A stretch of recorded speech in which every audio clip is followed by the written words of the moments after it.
모두 평안하셨습니까? 옆에 사람하고 인사하면서 사랑합니다. 축복합니다. 허공에 대고 하는 인사를 좀 그만해야 될 텐데 계속 이러고 있습니다. 오늘 제목이 있습니다. 제목 같이 읽도록 하겠습니다. 복음 중에 복음, 요한계시록. 아멘. 우리는 이제 오늘부터 요한계시록을 볼 것인데요. 사실은 다 모인 이후에 요한계시록을 시작할까 하다가 언제 다시 모일 수 있을지에 대한 명확한 기약이 없는 상황에서 자꾸 미루는 것도 별로 그럴 것 같고, 그리고 또 다음 주나 그 다음 주에 모여서 부활절 예배를 함께 드리기로 하면 또 흐름이 깨질까 봐 걱정이 됐지만 언제나 흐름이 깨질 준비는 되어 있습니다, 우리가. 그래서 더 이상 늦추지 않고 오늘 요한계시록 말씀을 시작하면서 이제 앞으로 계속해서 오랜 동안 보게 될 겁니다. 우리 그동안 창세기부터 유다서까지는 큰 덩어리로 봤어요. 왜냐하면 5년 안에 성경 전체를 주일 낮 예배 때 보겠다는 목표를 갖고 시작했는데 우리 사실 4년 정도 채 안 된 상태에서 성경 전체를 다 봤어요. 이런 상황에서 요한계시록은 그렇게 보면은 이미 유튜브에 올라가 있는 제 글 영상이나 이거 보면 충분할 것 같고요. 그렇게 안 하고 꼼꼼하게 보도록 하겠습니다. 왜냐하면 이 시대에 이단들, 신천지라든가 그 외의 이단들과 그냥 개혁교회 안에서도 신비주의와 바르지 않은 종말관을 가르치는 이 영향을 너무 많이 받아서 요한계시록은 꼼꼼하게 바르게 가르쳐야 되겠다 싶어서 아마 오랜 시간을 해야 될 것 같은 걱정이에요. 시작하지만 1년 안에 요한계시록 끝낼 수 있을까 이런 고민이 될 정도인데, 하여간 그래도 자세히 하지만 너무 질질 끌지 않도록 주의하면서 요한계시록을 보도록 할 것입니다. 오늘 우리 요한계시록의 서론격인 이야기를 좀 생각할 건데요. 요한계시록의 관점에 대한 얘기를 좀 오늘 하려고 그래요. 오늘 본문을 그래서 그냥 1절만 읽어놓고 1절 해석은 다음 주에 할 거예요. 하지만 오늘 이 본문을 통해서 하나님께서 우리에게 주시는 이야기, 요한계시록 전체를 어떻게 보아야 되느냐라는 관점을 함께 봐야 할 것입니다. 그래야 바로 보거든요. 이 요한계시록처럼 이 뜨거운 감자가 없어요. 성경 전체 속에서 이렇게 해석이 달라지는 책은 없습니다. 100명이 보면 100개 해석이 나오고요. 1000명이 보면 1000개 해석이 나온다는 성경이 요한계시록이에요. 이거 이상하죠? 그러면 안 되죠. 창세기부터 유다서까지 대부분의 정통적인 해석을 갖고 있는 사람들이 동일한 해석을 가져가요. 거의 같은 해석. 약간의 세부적인 문제들이 있으나 우리 그것을 논의하면서도 다 한 맥을 가지고 가는데 요한계시록은 그게 잘 안 돼요. 그리고 개혁교회에서는 잘 안 건들려고 그러고 이단들은 이것을 집중적으로 파죠.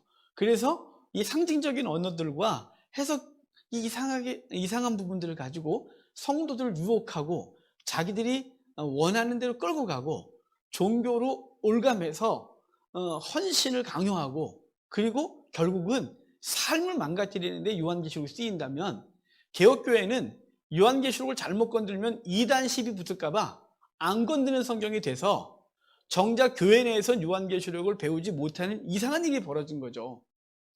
제가 성경 강좌를 10여 년 전에 세상에 오픈하고 시작을 하면서 요한계시록을 저도 강의를 안 했어요.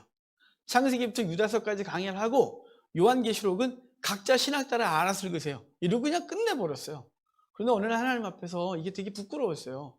니 왜 그러냐? 너 벌써 살 궁리 아냐? 빠져나갈 궁리 아냐? 막 이런 책망이 있어서 할게요. 그래서 그 다음부터 요한계시록을 했는데, 요한계시록을 하면서 그 강좌, 성경 강좌를 참석한 분들이 은혜를 받고 저도 가슴이 뜨거워지고 하면서 이걸 따로 요한계시록 강좌를 하고 있는 상황이지만, 오늘은 요한계시록 관점, 그러니까 신천지가 보는 관점이 있고요, 이단들이 보는 관점이 있어요. 그 관점, 즉 틀을 딱 가지고서 보니까 성경을 이렇게 왜곡하게 되는 거죠. 그럼 우리는 개혁적이고 복음적인 관점은 무엇인지를 먼저 오늘 말씀드릴 거예요. 그러니까 오늘 잘 들으셔야 요한계시록을 오해하지 않아요. 이것만 잘 들어도 요한계시록을 어떻게 읽으면 되는구나라는 이 가이드가 될 거고 방법을 찾아낼 거예요. 첫 번째 요한계시록은 제일 중요한 게 뭐냐면 복음입니다. 요한계시록은 복음인데 이 요한계시록을 달리 보면 안 돼요.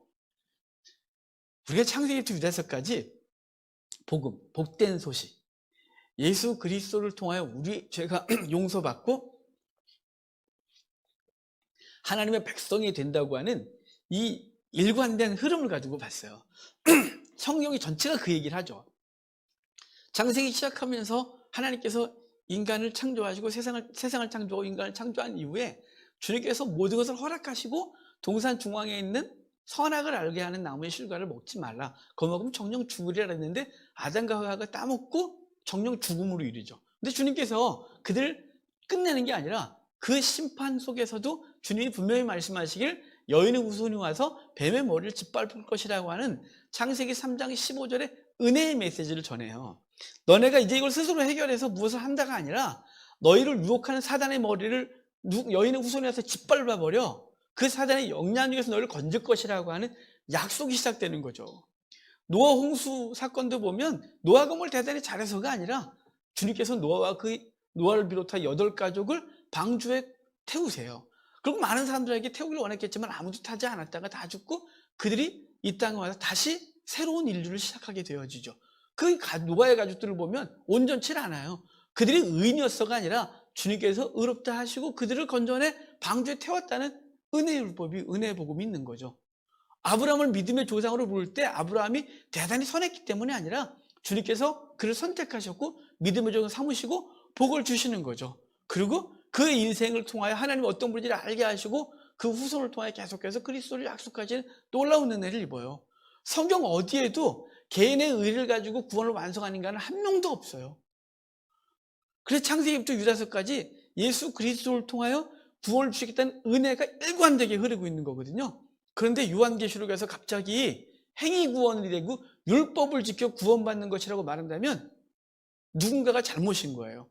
성경이 잘못 기록됐거나 해석하는 자가 잘못이거나, 성경은 성령께서 기록하셨기 때문에 잘못 기록될 리가 없겠죠. 일관된 성령의 기획 가운데 주전 1440년부터 기록돼서 주 100년까지 약 1500년 동안 이 책이 수십 명의 기록자를 통해 기록되면서 일관된 가치관을 갖고 왔다면요, 그분의 저자가 일관된 생각을 하고 있는 거죠. 서론, 본론, 결론은 똑같아요. 그런데 결론 부분에 와서 엉뚱한 얘기를 하고 있다면 해석자가 잘못하고 있는 거죠. 그래서 우리가 성경을 해석할 때 요한계시록도 은혜의 복음이에요. 율법이 아니란 말이에요. 거룩한 행실로 흰 옷 세마포를 입어야 되고 음행하는 자, 거짓말하는 자, 그런 우상 숭배자는 천국에 들어가지 못하고 뭐 백보자 심판이 어쩌고 이런 얘기를 통하여 사람들은 행위 구원 얘기로 확 가버리는 거예요. 아니에요. 나중에 우리가 천천히 보겠지만 그 요한계시록 안에 그런 부분은 저는 문맥 속에서 절대 행위를 얘기를 하지 않아요. 은혜 가운데 있음을 또 얘기를 하는 거죠. 요한계시록은 복음이에요. 그래서 저는 요한계시록을 뭐라고 정의하냐면 복음 중에 복음이라고 정의를 해요. 가장 강력한 복음이죠. 요한계시록을 제대로 알면 심장이 뛰어요. 그리고 예수님을 빨리 만나고 싶고요. 천국이 사모되고요. 그리고 이 종말에 대한 기대감이 생깁니다. 막 죽어버리겠다 이런 뜻이 아니라 그날을 사모합니다. 그분 앞에 가는 걸 사모하게 됩니다. 얼마나 이 가슴이 흥분되는지 몰라요. 그게 첫 번째 요한계시록을 보는 관점의 첫 번째가 뭐냐면 요한계시록은 복음이다라는 전제예요. 두 번째가 뭐냐면 요한계시록은 단지 미래에 대한 얘기를 하고 있는 게 아니에요. 요한계시록은 극히 현재적이에요. 현세적이 아니라 현재적이라고요. 자, 요한계시록이 주어질 때 2000년 뒤에 예수님이 재림하실 거를 생각하면서 2000년 뒤에 얘기를 쓴 게 아니에요. 요한계시록은 우리가 이제 계속해서 보겠지만 우리가 1장 1절에 우리가 오늘 읽은 본문에 보면 속히 일어날 일들에 대하여 기록하고 있어요. 속히. 그러니까 이 말씀을 받았던 2000년 전 사람들에게 이 일은 이루어져야 되는 거죠. 그리고 그 이후에 100년 뒤에 성경을 읽는 사람에게 그대로 이루어져야 되겠죠. 200년 뒤에 벌어지는 사건, 삶 속에서도 또 이루어지겠죠. 우리에게도 이 말씀은 현재적으로 이루어지겠죠. 그리고 우리 뒤에 약 100여 년 뒤에도 주님이 안 오셨다면 그 100여 년 뒤에 살아가고 있는 그 당시의 성도들에게도 이 말은 현재적으로 성취가 되어야 되는 거예요. 요한계시록을 자꾸 미래에 되어질 일이라고 정의해 놓고서 가다 보니까 사람들은 어떻게 생각하냐면 자꾸 종말론에 마음이 가는 거죠. 미래에 되어질 일. 그래서 그것을 풀어내고 미래를 알고 싶어하는 사람들에게 막 묘하게 풀어내고 그 시대에 벌어지는 사건을 억지로 껴맞춰서 이제 이 다음엔 어떤 사건이 벌어질까라고 이야기를 하지만 2000년 동안 그렇게 보는 사람들이 종종 있었어요. 그 사건은 언제나 허풍쟁이가 됐겠죠. 그런 사람들은 언제나 나중에 부끄러움을 당해요. 제가 신학생 때, 그러니까 지금부터 한 30년 전에 한국 교회는 종말론에 또 한번 확 휩쓸어졌었어요. 막 정신을 못 차렸어요. 그 당시에 요한계시록과 다니엘서를 해석하면서 10발가락 이게 유행했어요. 10발가락이 유럽 10개국을 말한다고. 근데 얼마 있다가 자꾸 추가되니까 그 해석이 싹 사라졌어요. 남한국, 북한국, 종말이 되면 막 그런 거 다니엘서에 나오는 얘기를 하면서 남한국, 북한국 얘기를 하면서 러시아와 중국이 남한국, 북한국을 했는데요.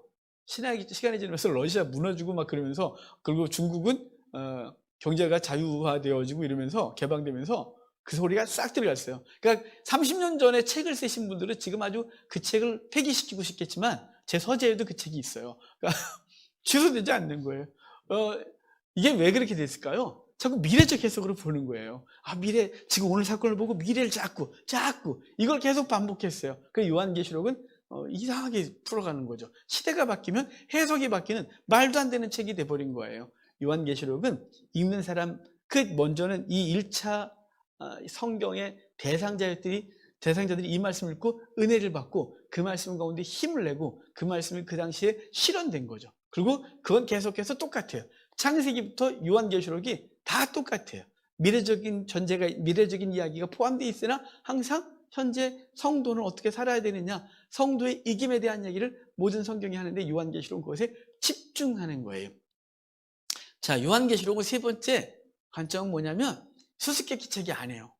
그 요한계시록을 푼다고 말하죠. 요한계시록 수수께끼 책이니까 막 풀어줘야 되는 거예요. 수수께끼인데 자기만 아는 답을 갖고 있는 거죠. 아무도 몰라요. 그래서 이게 수수께끼니까 자기가 모르겠으니까 누구한테 물어야 되겠죠? 여러분 이상한 책이에요. 여러분 서점에 가서 문제집을 사면 문제집 안에 반드시 답지를 가지고 있어요. 답안지를. 그렇죠? 답안지가 없는 문제집은 반납하면 돼요. 뭐 어떻게 해요? 답안지 있고 해설집이 좀 있어줘야 그 문제를 해설집과 해석집을 갖고 있어야 그 문제에 대한 정확한 답을 알 수 있는 거 아니겠어요? 요한계시록 안에 해설과 답안지를 다 갖고 있어요. 그리고 요한계시록 안에서 찾지 못하는 건 창세기 2사서까지 다 갖고 있어요. 그 사건을 그냥 단어 하나로 싹 갖고 들어온 거예요. 어떤 느낌으로 쑥 갖고 들어와 버렸어요. 그래서 성경 전체 속에 요한계시록에 답은 다 갖고 있어요. 마치 혼자 골방에서 자기만 영적 계시, 어떤 계시를 받아갖고 해석하는 것처럼 하는 건 다 잘못된 거예요. 그래서 이만희가 뭐 해석을 하고 또 누군가가 요한계시록 자기만 해석하는 것처럼 이렇게 말하는 사람이 있다면 그 사람과는 관계하지 않아야 돼요. 그 사람과 관계하면 반드시 오류에 빠져요. 제가 전에 한번 말씀드린 적이 있어요. 제가 기도원에서 일을 하고 기도원을 이제 월요일 날 가고 화요일 날 이렇게 올 때 그럴 때 어떤 노인네가 와갖고 자기가 기도하는 사람을 성경 얘기를 하는데 이상한 소리 막 했다고. 그 사람은 어디서 신학을 한 것도 아니고 객관적인 지식을 얻은 것도 아니고 혼자서 산속에 들어가 성경 읽다가 자기 나름대로 해석을 하고 나와갖고 퍼뜨리고 다니는 거예요. 자기만 하는 거예요. 한국교회 목사들이 너무 무식하대요. 그러면서 아무것도 모른대요. 그래서 그 앞에서 목사들 무식하는데 기분이 되게 나빴는데 그래서 뭐가 무식해요? 그럴 때마다 이상한 소리를 해갖고 이 사람 이상하네. 그래서 나가라 그랬거든요. 자, 자기만 알아, 나만 해석할 줄 알아, 나만 풀 줄 알아. 이건 다 거짓말이에요. 성경은 객관적으로 다 해석할 수 있는 책이에요. 근데 선입견이 요한계시록을 어렵다, 아무나 풀면 안 된다, 칼빈도 건들지 않았다, 뭐 이런 얘기들을 하면서 요한계시록을 이렇게 자기만 아는 비밀, 특별한 사람만 계시를 받아서 아는 것처럼 얘기하는 건 다 사기예요. 그런 사람 말은 절대로 들으면 안 돼요. 성경은 객관적으로 해석이 가능한 책이에요. 요한계시록은. 제 세 번째는 뭐냐면 네 번째죠. 요한계시록은 교회로 시작해서 교회로 끝나는 성경이에요. 그러니까 요한계시록은 반모섬에 요한이 잡혀 있을 때 거기서 채석장에서 노역을 감당했거든요. 그럴 때 요한에게 주님께서 등장하시면서 편지를 쓰라고 하고 어디다 보내라 그러냐면 에베소, 서머나, 버가모, 두아디라, 사데, 빌라델피아, 라오디게아 교회를 향하여 이 편지를 써서 보내라고 해요. 교회를 향한 하나님의 말씀이 요한계시록인 거예요. 그리고 그 교회는 반드시 이길 것이고 그 이기는 그 교회의 영광이 어떻게 표현되냐면 새 예루살렘의 화려함으로 표현되는 것이 요한계시록인 거예요. 요한계시록은 교회로 시작해서 교회로 끝나요. 요한계시록의 주 관심사는 교회에 있는 거예요. 하나님의 마음은 교회에 있어요. 교회. 그래서 이 땅의 교회가 비록 불완전한 것 같으나 그 안에 있는 성도의 공동체는 너무 아름다운 거예요.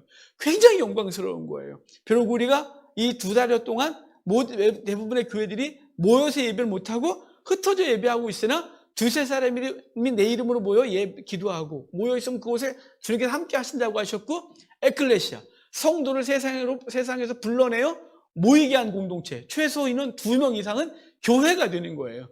그래서 하림교회는 이 청담동에 있는 게 아니라 하림교회는 분당에도 있고 저 홍천에도 있고 되게 넘는데요. 평택에도 있고 다 있는 거예요. 이렇게 그 교회가 모여져 있는 거죠. 하나님의 관심이 어디 있다고요? 교회에 있다니까요. 오늘 여러분의 가정에서 예배를 드리고 있지만 여러분의 가정 교회에 관심이 있는 거예요. 그러니까 혹시 오늘 예배를 드리면서 파자마 바람에 앉아 있거나 반바지에 앉아 있거나 지금 머리를 이렇게 삐치고 앉아 있다면 잘못했다고 하나님께 지금 말씀하세요. 죄송해요, 주여. 그리고 여러분, 지금 하나님이 교회, 예배하고 있는 공동체에 놀라운 관심을 갖고 있는 거예요. 요한계시록의 주 관심은 교회에 있어요. 하나님의 관심은 세상에 있는 게 아니라 세상 속에 교회에 관심이 있어요. 그게 요한계시록이 쭉 말하고 있는 거죠. 교회로 시작해서 내가 본 천국으로 끝나지 않아요. 내가 본 천국 아십니까? 펄시 콜레라고 저희 신학생 때 한국교회를 뒤집어 놓은 목사가 있어요. 외국. 저희는 그 펄시 콜레를 펩시 콜레라고 비아냥거렸죠. 근데 그 책이 집집마다 있었어요. 내가 본 천국이라는 책이. 근데 나중에 그 사람이 몇 년 전에 우리나라 와서 자기가 거짓말했다고 고백을 했어요. 그게 얼마나 천국을 아름답게 묘사해놨냐면 그 책을 다 읽으면서 천국을 사모했어요. 그 묘사한 거대로 돼 있어야 돼요. 황금길에 진주가 어쩌고 사파이어가 어쩌며 다이아몬드가 집에 막 박혀있고, 아니 불편해서 어떻게 살아요. 화려하게 잠도 못 자고 번쩍번쩍거려갖고 그러니까 그렇게 묘사된 걸 막 천국을 사모하면서 했던 그런 관심이었어요. 요한계시록은 교회로 시작해서 교회로 끝나요. 교회로 시작해서 내가 본 천국으로 끝나는 책이 아니에요. 그러니까 자꾸 요한계시록을 통해서 천국을 어떻게 하고 막 이렇게 자꾸 얘기를 하려고 하는 그 모든 시도는 오류를 범하는 것이에요. 교회에 관심이 있어요. 요한계시록은 선입견을 버리고 있는 책이에요. 선입견 뭐냐면요, 제가 요한계시록 강조하겠다고 사람들을 불러 모으면 사람들이 저한테 먼저 물어요. 우리 목사들의 병이에요. 뭘 묻냐면, 목사님은 무슨 주의자세요? 이렇게 물어요. 전천년주의자세요? 후천년주의자세요? 무천년주의자세요? 뭐 세대주의적 전천년설주의자. 여러분 몰라요. 10개도 넘어요. 그게 그 세부적으로 나누면 10개가 훨씬 넘는 그 틀이 있어요. 요한계시록을 보는 틀. 여러분 이게 얼마나 바보 같은 소리를 하고 있는 거냐면, 여러분 창세기부터 유다서까지 어떤 틀을 보고 성경을 읽으셨나요? 창세기는 전천년주를 읽어야 돼. 출애굽기는 무천년이지, 레위기는 후천년이야. 이건 세대주의지. 왜 이렇게 읽으셨나요? 아니 뭔지도 모르잖아요. 지금 무슨 목사 지금 무슨 소리를 하니?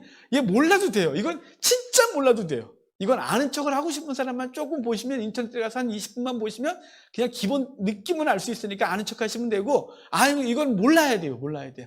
왜냐하면 요한계시록은 그 틀이 성경을 다 망쳐버렸어요.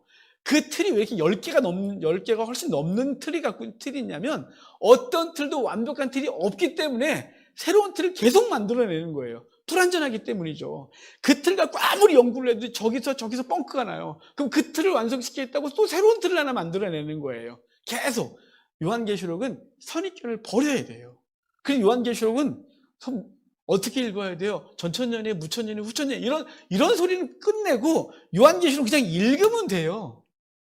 창세기부터 읽었잖아요. 요한계시록도 읽으면 해석이 되는 책이에요.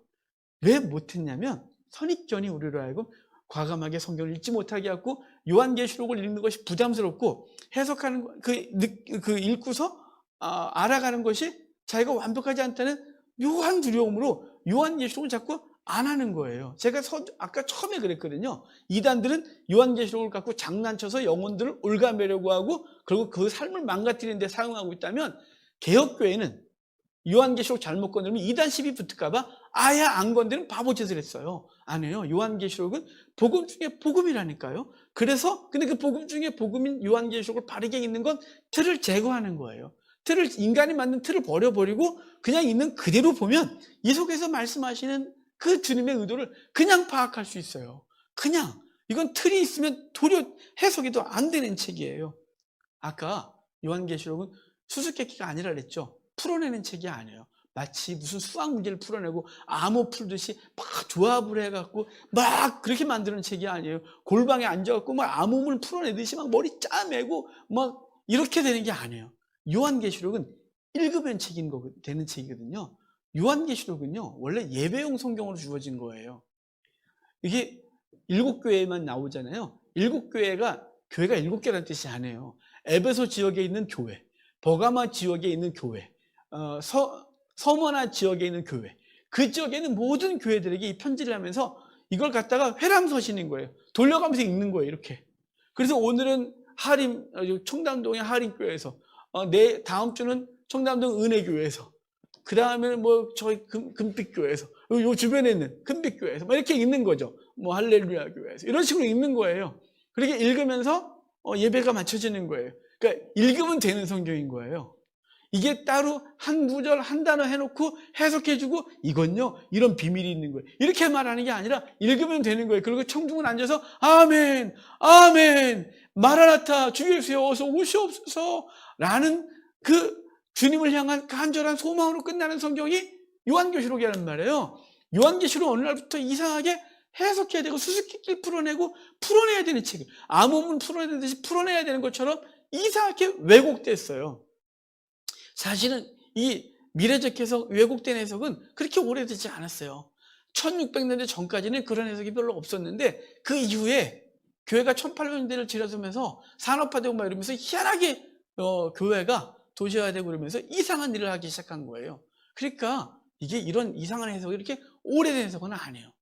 근데 교회사를 보면 요한계시록은 왜곡되기 시작한 게 그렇게 오래되진 않았는데 그게 한국 교회를 확 잠식을 해서 요한계시록은 무서운 성경처럼 또 풀어야 되는 것처럼 이상하게 오해가 됐죠. 또한 7번째는 요한계시록은 어린 양과 하나님의 보좌라는 단어가 자주 나와요. 왜 어린 양과 하나님의 보좌라는 이 단어에 초점을 맞추냐면 예수님을 어린 양이라고 표현해요. 이제 계속해서 보겠지만 예수님을 사자라는 표현을 딱 한 번 썼어요. 상징성으로. 그리고 나머지는 다 어린 양이래요. 여러분 어린 양 왜 표현했을까요? 이미 다 아시죠? 이거 뭐 해석이 필요한가요? 6월절 어린 양을 통하여 그 고기를 먹고 피를 바른 사람마다 장자가 죽지 않고 구원함을 얻었단 말이에요. 그러니까 요한계시록에서도 어린 양이란 건 예수님 6월절 어린 양으로서 죽으셨고 그 6월절 어린 양을 먹고 그 피를 바르면 그를 믿으면 구원을 얻는 그 놀라운 은혜. 그러니까 요한계시록에서 구원받는 사람의 조건은 행위가 아니라 착하게 살고 선교 많이 하고 이게 아니라 요한계시록에서 말하는 구원의 조건은 어린 양이에요. 그냥 어린 양. 그 어린 양의 공로로 어디 앞에 서냐? 하나님의 보좌 앞에 선다는 얘기를 하는 게 요한계시록인 거예요. 그래서 어린 양과 하나님의 보좌라는 말이 자꾸 나오는 거예요. 어린 양과 하나님의 보좌는 뗄래야 뗄 수 없는 거예요. 어린 양의 보혈을 통하여 하나님의 보좌 앞에 서는 거죠. 그래서 에베소서 2장 6절에 우리를 뭐라느냐? 이미 하늘에 안침받았다. 빌립보서 3장에는 우리의 시민권이 하늘에 있다. 이렇게 말하고 있는 거죠. 그러니까 요한계시록은 어린 양과 하나님의 보좌를 강조하는데 그 이유는 뭐냐면 우리의 구원이 어린 양의 공로로 하나님의 보좌 앞에 선다는 우리의 행위나 율법을 행함으로가 아니라 오직 구원의 공로는 어린 양. 그리고 그 결과가 하나님의 보좌 앞에 우리가 서서 주를 영원히 찬양하는 그 자리에 있게 될 것을 말하는 게 요한계시록인 거예요. 그래서 어린 양과 하나님의 보좌를 강조하여 말하고 있는 것이죠. 오늘 설교가 이상해도 그럴 것 같아요. 저도 준비하면서 이거 오늘 설교야 강의야. 그런데 이걸 안 하고 넘어갈 수가 없는 거예요. 제가 그랬죠. 요한계시록은 관점이 아주 중요하다고. 이 관점을 다시 수정해 놓지 않으면 계속 왜곡을 일으켜요. 제가 요한계시록 강좌를 이렇게 계속 열면 요한계시록 관심 있는 목사들이 오지 않겠어요? 그 목사들이 오면 그냥 자기 걸 내려놓고 제 걸 배우는 분이 있는가 하면 이미 본인들도 여기저기서 강의하시는 분들이 계신데 이제 그거 갖고서 그 틀 갖고 저거 시비를 부는 분들이 계세요. 강의 때 시비 부는 분도 계시고 끝나고 나서 저하고 논쟁을 하시는 분들이 계세요. 왜 그러냐면요. 이 관점이 그분의 관점하고 제가 보는 게 틀려 자꾸 가는 거예요. 그분은 그동안 배운 게 뭐냐, 신학교에서 배운 게 전천년, 후천년, 무천년, 그리고 또 이상한 데서 배우고 오셔서 그 틀을 갖고 벗어나지 못하는 거고, 저 그냥 성경에 있는 얘기를 하는데 저의 관점은 성경을 어떻게 보느냐의 관점과 요한계시록 보는 관점이 똑같아서 저하고 충돌이 일어나지만 결국은 뭐 그거 갖고 제가 이렇게 미안해요, 내가 잘못했어 이렇게 본 적은 한 번도 없어요. 그냥 그 관점이 중요한데 오늘 제가 이 예배 때 이걸 하는 건 저도 하면서도 되게 어색하지만 여러분 반드시 이 관점을 생각을 하면서 요한계시록을 봐야 하는 거예요. 요한계시록의 주제가 있어요. 그 주제는 이겨라예요. 자, 왜 이기라 그러냐면 예를 하나 드릴게요. 지금 물에 누가 빠졌어요. 근데 그 사람한테 나와요. 그럼 되겠어요? 물에 머리카락이 이렇게 딱 해서 이렇게 머리가 너무 이상해 이렇게 이쁘게 좀 해봐요. 그분이 평소에 가발을 썼는데 물에 빠지면 가발이 벗겨져 있어요. 대머리셨어요. 가발 좀 뒤집어 써요. 이렇게 할 겨를이 있겠어요? 등판이 보이는데? 아니죠. 그분에게는 뭔가 던져주면서 빨리 잡으라고, 빨리 저거 잡으라고, 밧줄 던져주지 뭘 하면서 그거 잡으라고 살려내는 게 목적이지. 다른 얘기할 겨를이 없어요. 자, 요한계시록은 배경 역사가 있어요. 도미티아누스의 박해가 아주 강력할 때거든요. 도미티아누스의 형이 티투스예요. 예루살렘을 함락시켰던 장군. 그의 아버지가 베스파시아누스예요. 로마의 굉장히 훌륭한 장수였죠. 그가 황제가 됐고 그가 죽으면서 그의 아들 티투스가 황제를 이어가요. 근데 티투스가 10여 년 만에 죽거든요. 병사예요. 그러니까 그 동생 베스파시아누스가 황제를 잇는데 도미티아누스가 황제가 되는데 이 친구는 장군도 아니었고요. 이 친구는 몸도 약했어요. 건강이 되게 안 좋았어요. 몸이 허약했습니다. 거기다가 설에 의하면 정신병도 앓고 있었다 그래요. 근데 혈통이니까 황제에 앉히긴 했는데 이 사람이 자기의 이 통치력을 강화시켜야 되겠는데 자기는 장군도 아니야. 몸도 허약해. 정신병도 왔다 갔다 해. 그러니까 자기가 뭘 할 수 있는 게 없잖아요. 그래서 그가 내세운 게 뭐냐면 자기를 신격화하는 거였어요. 그래서 황제를 신이라고 섬기게 했고 황제 신전을 각곳에 짓게 했고 신전을 짓지 못하는 곳은 이방 신전에다가 황제 신상을 세워놓고 그 앞에 분향하도록 했어요. 이렇게 하면 돼요. 황제는 나의 주인이십니다라고 향을 피우면 그 사람 황제 숭배를 한 거예요. 근데 이 황제 숭배가 어디서 극렬하게 일어나냐면 로마의 속주들마다 황제에게 잘 보이기 위해서 황제 숭배를 강화시켜요. 그 장소가 소아시아였던 거예요. 소아시아, 특별히 에베소 지역 같은 경우는 황제 숭배 제1의 도시로 리본이나 선택된 도시예요. 그러니까 인정받고 그 다음에 황제의 지원을 무지하게 해주는 곳이죠. 이게 소아시아에서는 경쟁적으로 벌어졌어요. 그러니까 그 상황에서 그리스도인들은 황제를 숭배하지 않으니까 당연히 죽는 거죠. 다른 모든 종교들은 다신론이니까 황제도 섬기고 지도도 섬기면 되지만 기독교는 그럴 수가 없었어요. 그럴 수가 없었고 황제뿐만 아니라 로마의 모든 공인된 신들을 인정하지 않았어요. 그래서 그리스도인들이 잡히면 무슨 죄목으로 죽었냐면 불신죄로 죽었어요. 신을 인정하지 않는다고, 신을 믿지 않는다고. 그래서 그리스도는 그들이 공식적인 종교가 아니었기 때문에 기독교가, 그래서 그리스도는 신이 아닌데 그리스도만을 신이라고 하는 그들을 놔둘 수가 없었죠. 그래서 엄청난 박해 가운데 있게 돼요. 그 박해를 받고 있는 그들은 도망가고 싶었겠죠. 신앙을 좀 내려놓고 싶었겠죠. 그럴 때 뭐라고 말하는 거냐면 이겨라 이렇게 말하는 거예요. 그 요한계시록의 주제는 믿음을 지키라고 하는 이겨라가 주제인 거예요. 거기서 무슨 착하게 살아라, 내 아내에게 잘해라, 자녀들을 잘 양육해라, 뭐 이웃을 어떻게, 이런 겨를이 없는 거예요. 요한계시록의 주제는 그 환란 속에서 믿음을 지키는 것이 주 관심인 거예요. 요즘 그렇지 않아요? 요즘 우리 한국교회가 사실은 세상으로부터 무지하게 욕을 먹어요. 별것도 아닌데 욕을 그렇게 하는지 모르겠어요. 제발 인터넷에 실명제를 하고 얼굴 확 밝혀주셔야 되는데 너무 익명돼서 너무 함부로 말하니까 상처를 받아서 요새 인터넷 잘 안 봐요. 중요한 게 뭐냐면 교회가 막 그럴 때 크리스천 중에 일부 신앙이 약한 자들은 숨든지 가면을 쓰든지 아니면 교회를 떠나겠죠. 그들을 향하여 요한계시록을 말하는 거예요. 이기라고. 이기라고, 믿음 지키라고. 그게 요한계시록의 주제인 거예요. 요한계시록은 진노와 심판의 책이 아니라 하나님의 구원의 이야기를 하는 책이에요. 이게 얼마나 중요하냐면 요한계시록을 심판과 어떤 고난의 책이라고 보는 관점을 갖고 있는 사람들은 요한계시록을 보면 볼수록 두려움에 떨어요. 요한계시록을 보면 볼수록 예수님의 재림을 기다리지 않아요. 하지만 요한계시록을 구원과 위로의 책으로 보는 사람은 예수 그리스도를 강력하게 기다려요. 왜냐하면 그분이 오시면 모든 게 해결될 거니까요. 그분이 내게 이미 오셔서 이미 해결하셨으니까요. 그 요한계시록은 심판에 대한 책이 아니라 하나님의 구원에 대한 책인 거예요. 구원에 놀라운 은혜를 주신 거죠. 여러분, 출애굽기에 모세를 보내고 10장을 베푸는 것이 심판을 위한 건가요? 아니죠. 믿지 않는 자들에게 심판이지만 믿는 히브리인들에게는 구원의 역사를 벌이는 것이 모세를 통하여 10장을 베푸는 것이거든요.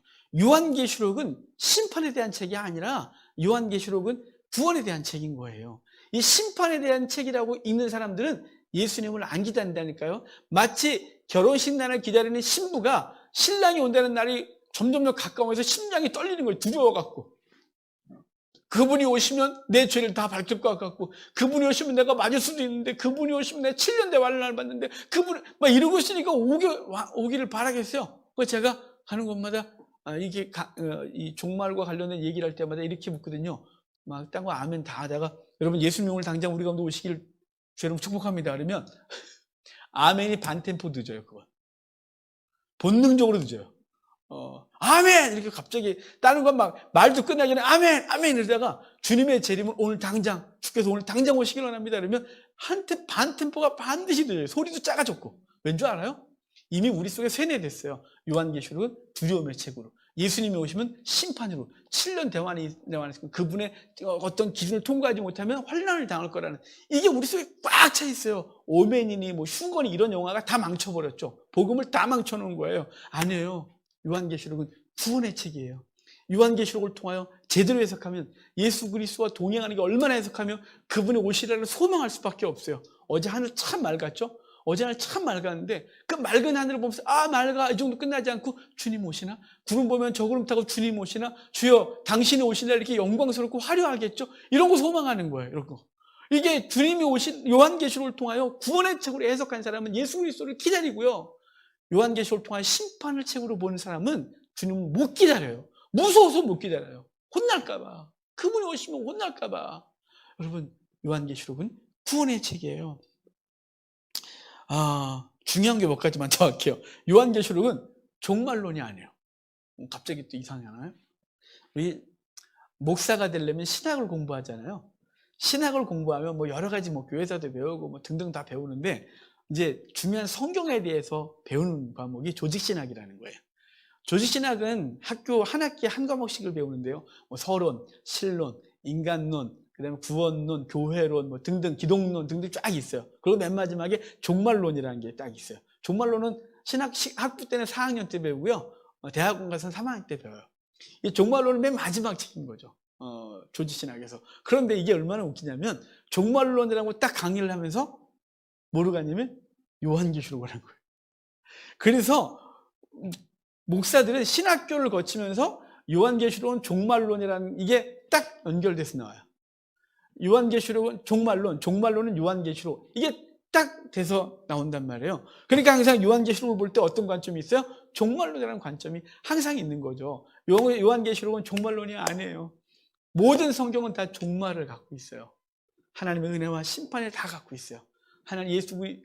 하나님의 영광스러운 임재와 그분을 통한 심판과 구원이 모든 게 다 있는 거예요. 모든 성경에. 근데 왜 요한계시록은 종말론 그랬냐면요, 맨 마지막에 있는 데다가 거기다가 그리스도의 강림에 대한 얘기들이 쭉 있으면서 종말론이라고 딱 맞춰놨어요. 하지만 제가 아까 말했죠. 요한계시록은 현재적 얘기라고요. 그분이 오늘 우리 가운데 임하신 얘기, 그분이 오늘 우리와 함께 하신 얘기, 그분과 함께 이 땅에서 어떻게 싸우는 얘기, 이게 현재적 관점으로 요한계시록 보고 가야 되는데, 이것을 자꾸 미래적 관점 종말론으로 가니까 오늘은 없고, 오늘은 삶을 대충 살고, 오늘은 하나님 앞에 바르게 살지 않으면서 종말에 어느 날 오실 그날을 기다리는 거죠. 그래서 흰옷 입고 날짜 잡아놓는 거예요. 날짜 잡아놓고 흰옷 입고 그날만 기다리는 거죠. 왜냐하면 그게 중요한 거예요. 종말이니까. 그런데 그렇게 않고 현재적 사건을 해석을 하고, 그리고 요한계시록은 종말론이 아니지, 오늘 내게 주어진 하나님의 삶의 다른 성경처럼 삶 속에서 내게 말씀하시고 내게 원하시는 것들을 생각하는 사람은 오늘 이 말씀을 통해 오늘을 어떻게 살지가 관심인 거예요. 오늘을. 그러니까 요한계시록은 종말론이 아니고요, 오늘 우리에게 말씀하시는 현재적 사건이에요. 그러니까 우리에게 오늘 말씀하신 얘기인 거죠. 요한계시록은요, 하나님이 약속하신 것을 성취하는 것이, 성취가 어떻게 일어날지를 복음적으로 해석을 해줘요. 원복음의 성취다 그러는데 이거 어려운 얘기예요. 원복음은 뭐냐면 아까 처음에 복음이라는 얘기를 할 때 창세기 3장 15절 말씀드렸어요. 창세기 3장 15절이 뱀은 여인의 후손의 뒤꿈치를 물 것이요 여인의 후손은 뱀의 머리를 밟을 것이라고 하는 이 복음이거든요. 이걸 원시복음이라 그래요. 그 원시복음부터 해서 요한계시록, 창세기 그 부분에 있는 게 요한계시록에 완전히 성취가 일어나는데요. 어떻게 일어나냐면, 원래 동산 중앙에 선악을 알게 하는 나무에 실과 알로 그걸 먹지 말라 그랬죠. 요한계시록에 가면 그것을 먹어요.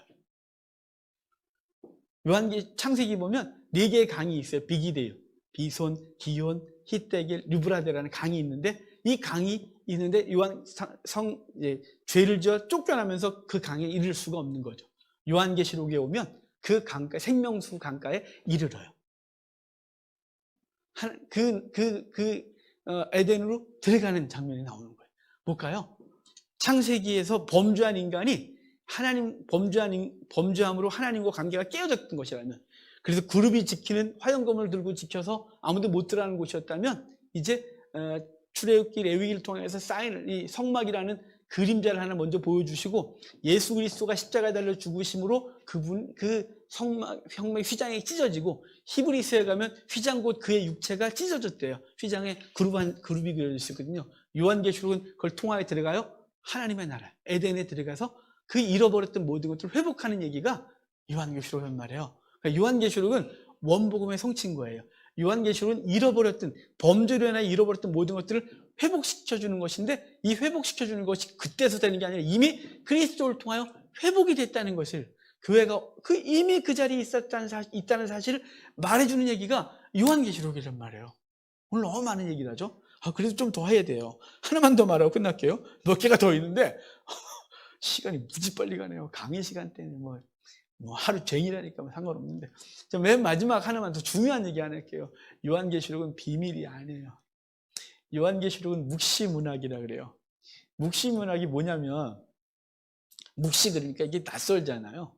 이 묵시문학이란 그 공동체는 다 이해하는 이야기를 가지고 말을 하는 게 묵시문학이에요. 그럼 요새 제가 우리 청년들 하는 얘기를 잘 못 알아듣고 대충 느낌은 알겠는데 잘 못 알아듣겠어요. 그래서 제가 인터넷으로 검색을 해갖고 제가 써왔어요. 그럼 이런 거 알아요? 흠존무 알아요? 흠존무? 처음 들어보셨어요? 나 진짜 이런 말을, 이게 뭐냐면요, 그게 정말이라면 좀 무서운데 이게 흠존무래요. 또 보실래요? 듣보잡, 이거 많이 들어보셨죠? 근데 저 듣보잡은 들었는데 느낌은 알았어요. 근데 이제 이거 오늘 본문을 생각하면서 성도들한테 이게 묵시문학이 뭔지를 설명해야 되는데 이런 단어를 나도 모르겠는 거예요. 그래서 듣보잡이 뭔지 보니까 듣도 보도 못한 잡것, 이 듣보잡이래요. 처음 알았죠? 이거 표정들이 처음 한 거예요. 쟤네들은 알고. 자, 볼까요? 또 생선은 알아요? 생선이 생일 선물이래요. 시선은요? 아니래요. 시선 강탈이래요. 소확행, 이거 알아요? 좀 많이 들어봤는데 가끔 TV에서도 소확행 뭐야? 소소하고 확실한 행복. 저 오늘 어제 처음 알았어요. 이거 느낌으로 알았다. 확실한 뜻이 뭔지 알았어요. 자, 이것처럼 청년들 사이에서 벌어지는 이야기는 그들이 다 알지만 이미 50이 넘고 60이 넘으신 분들이 그들 얘기를 듣다 보면 지금 무슨 얘기를 하는지 알 것도 같고 모를 것 같고 느낌은 알겠는데 확실히 모르겠는 뭐 이런 거 있잖아요. 지들끼리는 막 말주림을 통해 발전 다 하면서 다 알아듣는데 우리 못 알아들어요. 그들끼리 알아듣는 얘기, 그게 묵시문학이에요. 그럼 뭐 교회 안에 그러면 무슨 묵시문학이냐? 그러면 막 비밀 언어를 쓰고 막 이런 게 아니라 그냥 있는 거예요, 교회 안에. 자, 볼까요? 자, 믿지 않는 사람이 교회를 딱 들어와요. 그럼 전도돼서 오면요, 처음부터 이상하대요. 형제님, 자매는 그럼 막 닭살이 막 돋는데 얘는 왜 이래 막 이러고, 그 다음에 또 이렇게 앉았는데 성경을 찾자는데 막 창세기 몇 장 몇 절 이런 얘기를 들어보겠는데 어떻게 찾는지도 모르겠고, 찬송을 하다 갑자기 뭐 아멘 막 그런데 설교 듣다가 아멘은 또 뭐며 갑자기 무슨 얘기를 하니까 성도들이 할렐루야 그러는데 왜 또 할렐루야 이건 뭐고 아무것도 모르겠는 거예요. 우리 기독교 안에 하면 용어가 엄청나게 많아요. 우리야 어릴 때부터 그럼 이미 교회 생활을 오래 했기 때문에 다 알아듣는 용어지만 믿지 않는 사람들은 그 용어 자체도 잘 못 알아듣는 거예요.